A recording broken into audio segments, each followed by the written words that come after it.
로마서 15장 말씀 함께 읽겠습니다. 믿음이 강한 우리는 마땅히 믿음이 약한 자의 약점을 담당하고 자기를 기쁘게 하지 아니할 것이라. 우리 각 사람이 이웃을 기쁘게 하되 선을 이루고 덕을 세우도록 할지니라. 그리스도께서도 자기를 기쁘게 하지 아니하셨나니 기록된 바 주를 비방하는 자들의 비방이 내게 미쳤나이다 함과 같으니라. 무엇이든지 전에 기록된 바는 우리의 교훈을 위하여 기록된 것이니 우리로 하여금 인내로 또는 성경의 위로로 소망을 가지게 함이니라. 이제 인내와 위로의 하나님이 너희로 그리스도 예수를 본받아 서로 뜻이 같게 하여 주사 한 마음과 한 입으로 하나님 곧 우리 주 예수 그리스도의 아버지께 영광을 돌리게 하려 하노라. 그러므로 그리스도께서 우리를 받아 하나님께 영광을 돌리심과 같이 너희도 서로 받으라. 내가 말하노니 그리스도께서 하나님의 진실하심을 위하여 할례 추종자가 되셨으니 이는 조상들에게 주신 약속들을 견고하게 하시고 이방인들도 그 긍휼하심으로 말미암아 하나님께 영광을 돌리게 하려 하심이라. 기록된 바 그러므로 내가 열방 중에서 주께 감사하고 주의 이름을 찬송하리로다 함과 같으니라. 또 이르되 열방들아 주의 백성과 함께 즐거워하라 하였으며 또 모든 열방들아 주를 찬양하며 모든 백성들아 그를 찬송하라 하였으며 또 이사야가 이르되 이새의 뿌리 곧 열방을 다스리기 위하여 일어나시는 이가 있으리니 열방이 그에게 소망을 두리라 하였느니라. 소망의 하나님이 모든 기쁨과 평강을 믿음 안에서 너희에게 충만하게 하사 성령의 능력으로 소망이 넘치게 하시기를 원하노라. 내 형제들아 너희가 스스로 선함이 가득하고 모든 지식이 차서 능히 서로 권하는 자임을 나도 확신하노라. 그러나 내가 너희로 다시 생각나게 하려고 하나님께서 내게 주신 은혜로 말미암아 더욱 담대히 대량 너희에게 썼노니 이 은혜는 곧 나로 이방인을 위하여 그리스도 예수의 일꾼이 되어 하나님의 복음의 제사장 직분을 하게 하사 이방인을 제물로 드리는 것이 성령 안에서 거룩하게 되어 받으실 만하게 하려 하심이라. 그러므로 내가 그리스도 예수 안에서 하나님의 일에 대하여 자랑하는 것이 있거니와 그리스도께서 이방인들을 순종하게 하기 위하여 나를 통하여 역사하신 것 외에는 내가 감히 말하지 아니하노라. 그 일은 말과 행위로 표적과 기사의 능력으로 성령의 능력으로 이루어졌으며 그리하여 내가 예루살렘으로부터 두루 행하여 일루리공까지 그리스도의 복음을 편만하게 전하였노라. 또 내가 그리스도의 이름을 부르는 곳에는 복음을 전하지 않기를 힘썼노니 이는 남의 터 위에 건축하지 아니하려 함이라. 기록된 바 주의 소식을 받지 못한 자들이 볼 것이요 듣지 못한 자들이 깨달으리라 함과 같으니라.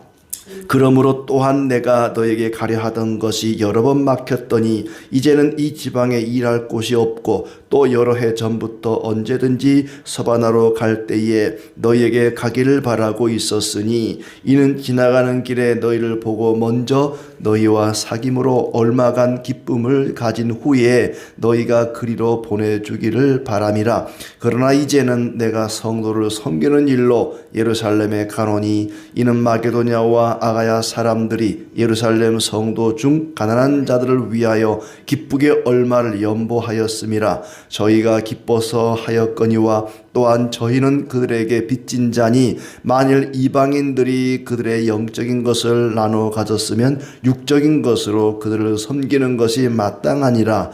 그러므로 내가 이 일을 마치고 이 열매를 그들에게 확증한 후에 너희에게 들렀다가 서바나로 가리라. 내가 너희에게 나아갈 때에 그리스도의 충만한 복을 가지고 갈 줄을 아노라. 형제들아 내가 우리 주 예수 그리스도와 성령의 사랑으로 말미암아 너희를 권하노니 너희 기도에 나와 힘을 같이 하여 나를 위하여 하나님께 빌어 나로 유대에서 순종하지 아니하는 자들로부터 건짐을 받게 하고 또 예루살렘에 대하여 내가 섬기는 일을 성도들이 받을 만하게 하고 나로 하나님의 뜻을 따라 기쁨으로 너희에게 나아가 너희와 함께 편히 쉬게 하라. 평강의 하나님께서 너희 모든 사람과 함께 계실지어다. 아멘. 네. 오늘도 주님의 은혜가 가득하기를 진심으로 축복합니다. 사도 바울은 로마 교인들에게 믿음으로 말미암아 구원을 얻는 그런 하나님의 의를 설명한 다음에 그들이 일상의 삶 속에서 어떻게 하나님께 거룩한 산 제물로 우리의 삶을 하나님께 드릴 것인지, 그것이 하나님이 받으실 만한 영적인 예배라고 말씀을 하고는 이제 구체적으로 이웃과 밥을 나누고 교회 안에서 형제 자매들과 화목하고 또 세상 사람들에게도 사랑을 나타내고 화목하라 하는 등등의 말씀을 합니다.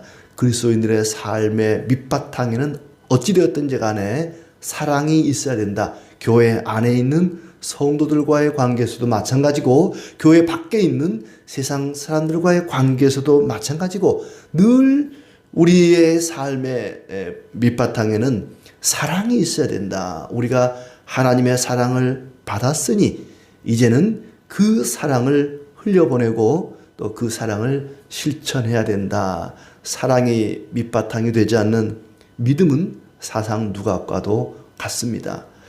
사랑이 늘 전제되어야 된다 하는 것을 이야기합니다. 나라와 민족을 사랑하는 마음으로 기도해야 될 것이고, 또한 교회 안에서도 믿음이 약한 자를 위해서 믿음이 강한 자들이 사랑으로 돼야 된다. 14장에서는 고기를 먹느냐 마느냐의 문제, 또 어떤 특정한 날을 다른 날보다 중요하게 여기느냐 마느냐의 문제, 그것을 가지고 논쟁을 할 때에도 항상 사랑이 전제돼야 되고, 또 나와 생각이 다르다고 해서 상대방을 멸시하거나 비판하지 말라. 그리고 또 내 생각을 강요하지 말고 서로의 생각이 달라도 한데 어우러져 가는 것이 하나님 보시기에 정말 건강한 교회고 하나님 기뻐하실 만한 교회다 하는 얘기를 했습니다. 15장은 그 말씀과 이어서 상대방을 비판하지 않는 데서 멈추는 것이 아니라 서로의 짐을 져주라. 강한 자가 약한 자의 약점을 담당하고 짐을 져주라 하는 데까지 이야기하고 있습니다. 그리스도께서 그랬던 것처럼, 우리 주님께서 우리의 짐을 대신 져주신 것처럼 교회 안에서 강한 자가 약한 자의 약점을 담당하라. 짐을 져주라. 은혜로 구원을 받았으니 너희도 다른 사람을 은혜로 받아줘야 된다고 이야기하고 있습니다. 교회는 누구나 받아주는 교회가 되어야 됩니다. 특정한 사람만 골라받거나 어떤 사람은 출입을 금지시키거나 그래서는 안 됩니다. 어떤 사람이든지 올 수 있는, 받아줄 수 있는 그런 교회가 좋은 교회입니다. 믿음이 강한 자는 자기를 기쁘게 하지 말고 믿음이 약한 사람의 약점을 돌봐주라고 이야기합니다. 이웃을 기쁘게 하고 유익을 주고 덕을 세워야 된다.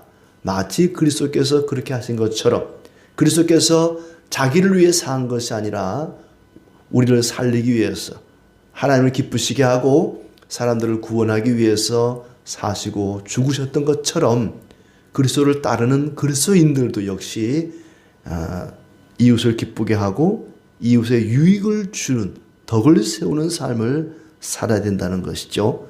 전에 기록된 것은 교훈과 인내와 위로와 소망을 가지게 하려는 것이다.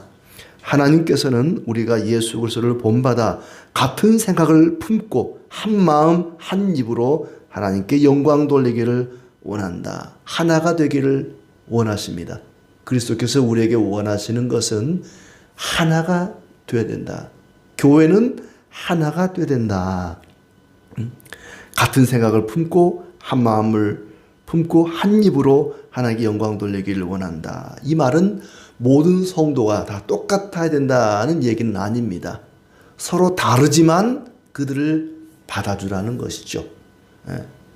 늘 비빔밥의 비유를 하지만은 교회는 서로 다른 재료가 한 그릇 안에서 버무려져서 하나의 맛있는 음식을 나타내는 것처럼 서로 다른 기질, 서로 다른 생각, 서로 다른 이념, 서로 다른 피부색, 서로 다른 사람이 모여서 서로 다름을 이해하고 용납하고 받아줌으로써 하나를 이루어갈 수 있는 공동체가 바로 교회입니다. 어떤 분은 그런 얘기까지 했어요. 같은 진보 보수 중에 같은 이념만 가지고 있는 사람이 모인 교회는 그건 좋은 교회가 아니다. 서로 다른 이념을 가졌지만은 그리스도 안에서 하나가 될 수 있는 그런 교회가 좋은 교회다. 이런 얘기까지 합니다. 서로를 받아주는 것이죠. 14장에 나왔던 것처럼 어떤 구약에서 금지하고 있는 음식을 먹는 자와 그건 하나님이 만드신 거니까 먹어도 돼 하는 사람이나, 또 유대 기독교인들처럼 아니야 우리는 오랫동안 먹지 않아 왔기 때문에 그거 먹으면 안 돼 라고 하는 사람이나, 서로가 상대방을 이해하고 받아주고 용납할 수 있는 그런 공동체가 바로 교회다. 자, 7절에 예수 그리스도께서 우리를 받아주심으로 하나님께 영광을 돌린 것처럼 너희도 서로 받으라. 서로 받으라.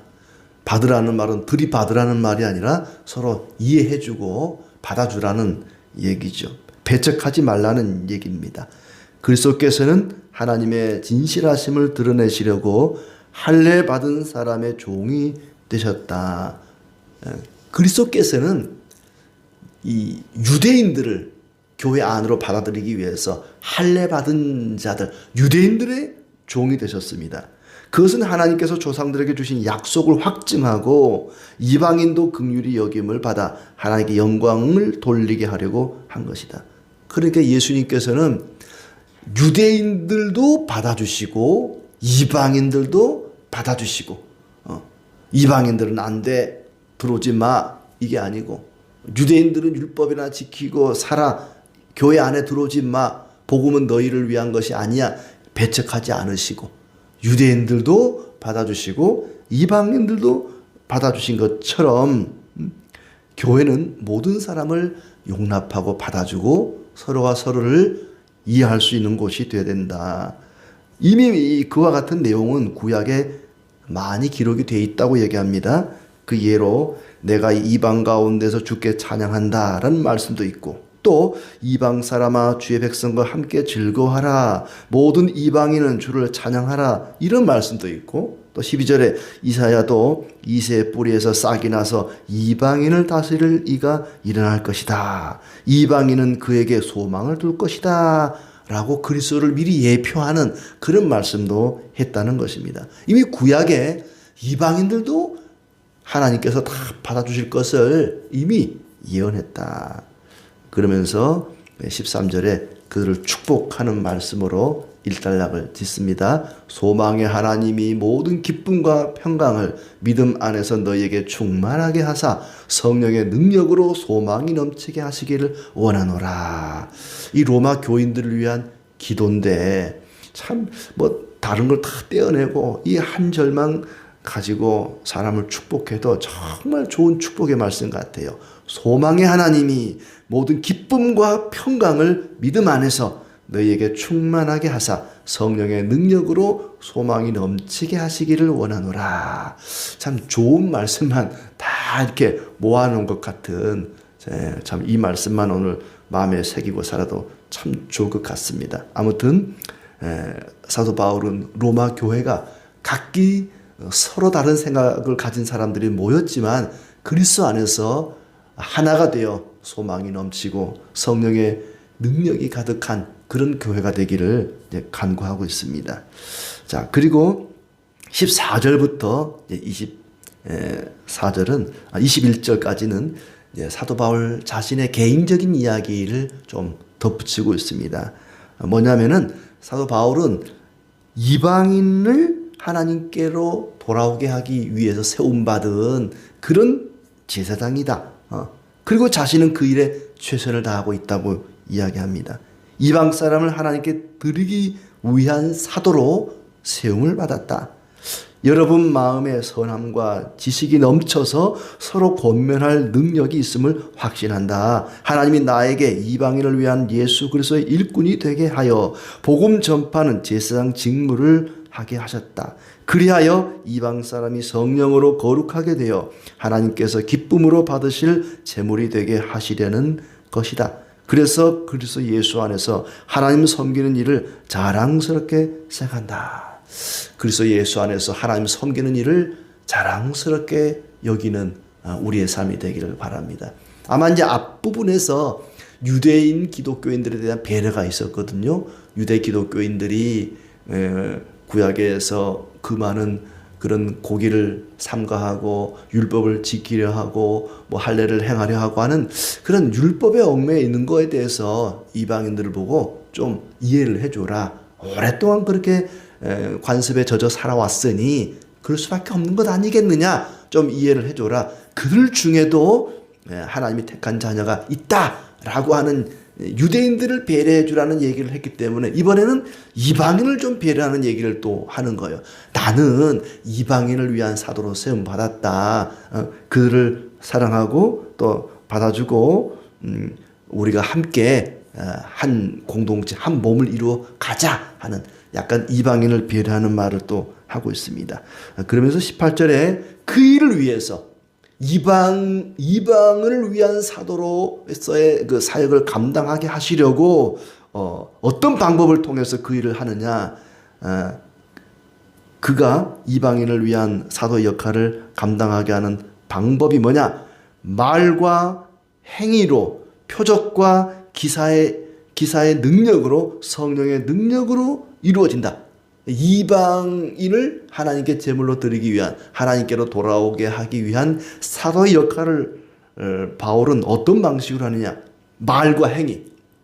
말로만 복음을 전하는 것이 아니라 행위로 삶으로. 바울은 정말 그렇죠. 바울은 말로만 떠드는 사람이 아니었습니다. 정말 자신이 그리스도의 복음을 전했다면 삶을 통해서 성도들을 사랑하고 아끼고 위에서 기도하고 위로하고 권면하고 소망을 주는 말뿐만 아니라 행위로서 그렇게 하고 또 표적과 기사의 능력, 놀라운 이적의 능력, 성령의 권능이 바울의 사역 가운데 많이 나타났었죠. 그렇게 그런 일들을 통해서 바로 이방인들을 하나님께로 돌아오게 하는 제사장 역할, 사도 역할을 감당하게 되었다고 이야기합니다. 그리고 또 하나 이제 바울이 복음을 전하는 선교의 원리 가운데 하나가 뭐냐면 다른 사람이 복음을 전해서 교회가 세워진 곳에는 바울은 복음을 전하지 않습니다. 20절 말씀에 내가 그리스도의 이름을 부르는 곳에는 복음을 전하지 않기를 힘썼노니 이는 남의 터 위에 건축하지 아니하려 함이라. 그러니까 바울만 복음을 전한 게 아니었어요.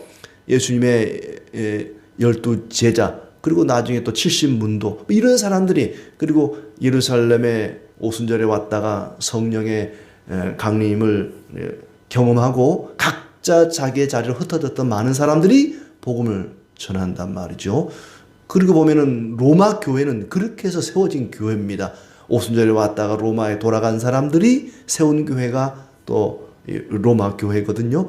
그러니까 로마 교회에 새로운 어떤 복음을 전하려고 하는 것이 아니라 바울은 이미 세워진 그 교회의 성도들을 더 격려하고 믿음을 강화시켜 주기 위해서 지금 로마서를 기록하고 로마에 가고 싶어 하는 것이지 어떤 새로운 교회를 세워서 자기가 그 교회에 내가 이 교회 담임 목사로 갈 거야 막 그런 의도는 아니죠. 그러니까 바울이 다른 사람이 복음을 전해서 교회가 세워진 곳에는 남의 터 위에는 내가 건축하지 않겠다. 이런 하나의 선교 원리가 정해져 있었던 것 같아요. 참 요즘은 뭐 남의 교회 앞에서도 바로 앞에서도 막 전도하고 좀 약간 이 장사하는 사람도 상도라는 게 있는데 그런 게 다 좀 무너진 것 같았어요. 우리 교회가 3년 전에 여기 이사 올 때에 기도한 게 하나님 교회 없는 동네로 우리가 이사 가게 해주세요 기도했는데 이 도시에는 교회 없는 동네가 없잖아요. 근데 그나마 이 자리가 이 반경 얼마 안에 교회가 없는 동네가 여기에 딱 있어서 여기로 오게 됐는데, 참 교회가 이미 있는데 바로 옆에 또 막 교회가 세워지고 하는 걸 보면 물론 그 열심은 알겠지만은 참 안타깝다 하는 생각이 드는데, 바울은 남의 터 위에 건축하지 않겠다, 이런 나름대로의 개인적인 어떤 기준이 있었던 것 같습니다. 또 22절부터 이제 마지막 절까지는 로마로 가고 싶다고 했던 맨 처음 1장에서 얘기했던 부분을 다시 한번 정리하고 있습니다. 내가 로마로 여러 번 가려고 했지만 길이 막혔다. 스페인에 갈 때에, 서바나에 갈 때에 들렸다 가기를 원한다. 그러니까 고린도에서 이제 서바나, 이 스페인은 어찌 보면은 대서양을 만나기 직전이니까 땅끝이죠, 땅끝. 우리나라가 뭐 저 해남 땅끝이라고 하는 것처럼 이 유럽의 이제 서쪽 끝, 스페인 이 땅끝까지 이 복음을 전한다는 것은 거기 스페인을, 서바나를 이야기하는 거죠. 그래서 이제 바울은 유럽의 그 땅끝이라고 할 수 있는 서바나에 갈 때 가는 길이니까 내가 로마로 좀 이제 지나가고 싶다. 그때 여러분 얼굴을 보고 싶습니다라는 이제 편지를 씁니다. 왜 지금은 갈 수 없는가를 이야기하죠. 예루살렘 교회에 헌금을 전달하러 가야 되기 때문에 이 돈 문제라고 하는 것은 조심해야 되거든요. 그래서 내가 지금 예루살렘 교회가 기근을 만나서 큰 어려움을 당하고 사람들이 많이 굶주려 있는데, 이 유럽에 있는 이방 교회들의 헌금을 모아서 예루살렘에 있는 모 교회, 어머니 교회라고 할 수 있는 모 교회에다가 헌금을 이제 전하러 갑니다. 우리가 유대인들로부터, 예루살렘 교회로부터 영적인 것을 받았으니 이방인들로서 육적인 것으로 우리가 갚아야 되겠습니다 하는 얘기를 이제 덧붙이고 있습니다. 27절에 보니까 이방인들이 영적인 것을 나눠 가졌으니 육적인 필요를 나누는 것은 우리의 의무다. 이 일을 끝내고 그리스도의 충만한 복을 가지고 가겠다. 그러면서 나를 위해 기도해 주시오 요청을 합니다. 바울이 로마 교인들에게 자신을 위해 기도해 달라고 요청하죠. 무슨 기도를 요청하느냐? 예루살렘에 가거든 유대인들에게 화를 입지 않게 해달라. 또 헌금이 성도들에게 기쁜 선물이 되게 해달라. 그리고 여러분에게 무사히 가게 해달라. 이런 기도 요청을 하고 있습니다. 하나님이 다 지켜주시는데 뭘 그런 것까지 기도를 해요. 하나님이 다 알아서 하실 텐데. 그래도 우리는 기도해야 됩니다. 목사를 위해서도 기도하고 또 성도를 위해서도 기도하고 하나님이 지켜주시지만 그래도 우리는 서로의 필요를 위해서 기도할 필요가 있습니다. 아무튼 오늘 너희가 서로의 약점을 담당하라. 서로 짐을 나눠지라 말씀하십니다. 단지 서로를 용납하고 받아주기만 하는 것이 아니라 짐을 져주라. 다양한 사람들이 모여 있지만은 서로가 서로를 받아줄 때에 하나가 되는 것이다. 교회는 똑같은 사람들만 모이는 공동체가 아니라 서로 다른 사람들이 모여서 서로의 약점을 담당해주고, 능력 있는 사람만 모이는 곳이 아니라 연약한 사람들이 모여서 자라가는 곳이 바로 교회다. 다름에도 다름을 인정하고 서로를 존중하고 그래서 하나가 되고 그것이 하나님께 영광이 된다는 것입니다. 왜 로마 교회 안에 이런 말씀이 필요한고 하니, 로마 시민들에게는 이런 말씀이 참 부끄러운 일입니다. 왜냐하면 우리가 영화 같은 데 보면은 로마는 이 귀족과 노예가 구분이 되어 있습니다. 많은 노예들이 있었습니다. 귀족들은 귀족들끼리 어울려 지내는 거예요. 귀족이 노예나 천한 사람들과 어울려 지내는 것은 부끄러운 일로 여겨졌단 말이죠. 그런데 교회는 다른 거예요. 교회 오니까 귀족이나 노예나 천한 사람이나 귀한 사람이나 다 하나가 되어서 서로 어울리는 그런 모습을 보니까 이 세상 사람들이 이해를 못하는 거지요. 노예들조차도, 천한 사람들조차도 서로 받아주고 하나님의 거룩한 백성으로 인정하고 함께 어울려 자라가는 모습이 로마 교회 안에 필요했던 것이고 또 그런 모습이 있었던 것입니다. 5절 6절을 다시 보면은 너희로 그리스도 예수를 본받아 서로 뜻이 같게 하여 주사 한 마음과 한 입으로 하나님 곧 우리 주 예수 그리스도의 아버지께 영광을 돌리게 하려 하노라.